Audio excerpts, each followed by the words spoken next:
अस्सलामुअलैकुम नाज़रीन, हकीम इदरीस राजपूत। जिस पौधे का आज हम आपको तारफ़ करा रहे हैं उसका नाम शेव ग्रास, हॉर्स टेल ग्रास या हॉर्स टेल रश इसको कहते हैं।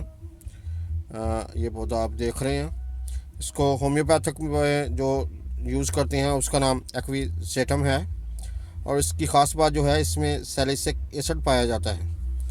इसके फ़ायदे जो हैं, ये कहा जाता है कि ये फेफड़ों की बीमारियों और ख़ुसूसन पहले दर्जा की टीबी के लिए फ़ायदेमंद है। इसके साथ ये स्टमक और लंग्स अल्सर में फ़ायदा देता है, और इसके अलावा पेशाब की नाली में अगर इन्फेक्शन हो जाए तो उसके लिए भी ये फ़ायदेमंद है। लकोरिया में भी मुफीद है। बैरूनी तौर पर इसकी चाय को बनाकर उसके ज़ख़म धोए जाएँ तो उससे सही हो जाता है। इसका जो इस्तेमाल है, ये इसकी पहचान है। ये देखें, ये पौधा है, और इसको जो अगर आपने इस्तेमाल करना है तो यहाँ से पत्ते और इसकी यहाँ से इसको इस्तेमाल कर सकते हैं आप। इसकी जड़ होती भी थोड़ी सी है, लेकिन इसको ज़रूरत नहीं है इस्तेमाल करने की। इसके लिए इसको खुश्क करके और फिर इस्तेमाल किया जाए। इसको चाय बना ली जाए। जो इसका चाय है वो एक चाय का चम्मच 1 कप पानी में डालकर हल्की आंच पर चाय बना लें, और दिन में थोड़ी थोड़ी इस्तेमाल करें। सिर्फ 1 कप एक दिन में इस्तेमाल करें, इससे ज़्यादा नहीं।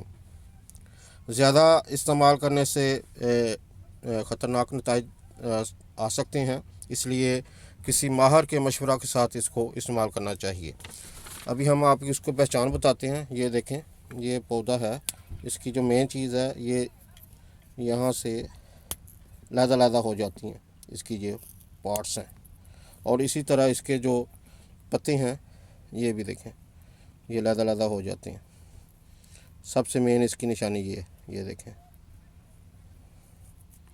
इसके पत्ते लहदा हो गए हैं। ये देखें, इसके पत्ते जो हैं लहदा हो गए हैं। इसी तरह इसकी शाख में से भी और उसके पत्ते में से भी। इसकी पत्ते और जो शाख जो अगर ख़राब नहीं है यहाँ तक, वो आप इसको इस्तेमाल कर सकते हैं।